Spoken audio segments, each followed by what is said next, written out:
The next item tonight is the update on the meeting for impacts of the so-called megaloads on US 95.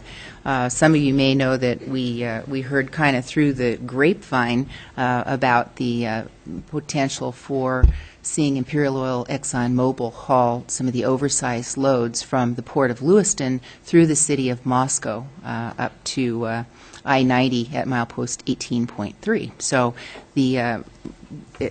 being kind of interested in that, we followed up, city staff and I, by contacting Idaho Transportation Department, both in Lewiston at District 2 office and then in Boise as well. We've had some very cordial telephone communications and have tentatively set a date for a public input session wherein representatives from Idaho Transportation Department and Imperial Oil ExxonMobil and perhaps some representative from the hauler or not, we don't know yet, Mammoet, would respond to citizen questions, answers, and comments at a public session tentatively scheduled for May 11th between 7 and 10 at the Hamilton Indoor Rec Center. We will issue a formal press release, hopefully tomorrow. We want to make sure all the details are mutually agreeable to all the parties. We've sort of tag teamed on crafting this press release, and it'll have more of the issues, but it will be a chance for citizens, other stakeholders to weigh in and let people know what they think. I will expect to put some sideboards on the kind of input at a session like that.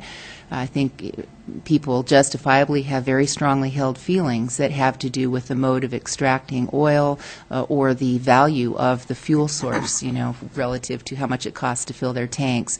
And that's not the sort of input that will be helpful to the city of Moscow in terms of the sorts of considerations that we might address as a local government. We're talking about what would it mean to haul loads that may be 15 feet high, 24 feet wide, 207 feet long, up Washington Street, a one-way, three-lane street past our hospital, our police station, Fire Station 3, some all-night businesses and things like that. So we justifiably have some unanswered questions, and ITD has been very forthcoming in choosing to respond to those. They have communicated with ExxonMobil, and we expect to see a good panel discussion at that public meeting.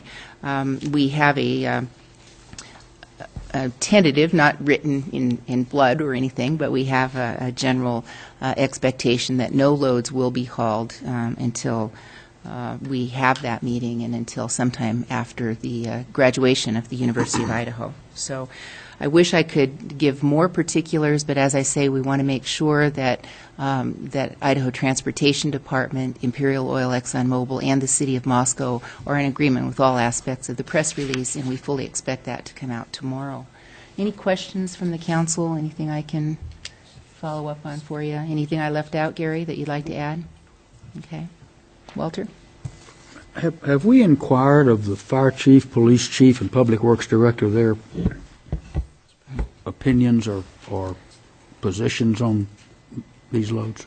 Yes. Gary has been in contact with all the department heads, and we're soliciting information. Our police chief has weighed in already, and we have also solicited. I just hadn't heard anything, and I Sure. emailed the question out 3 weeks ago and hadn't heard anything back, so I was curious where we were. Chief Duke has been in communication with them, as I have personally, and we've also spoken with the administration of Gritman Medical Center and our Chamber of Commerce and other business interests in the area. Since commerce is commerce, and we want to make sure that it's addressed in its most complete sense. Okay.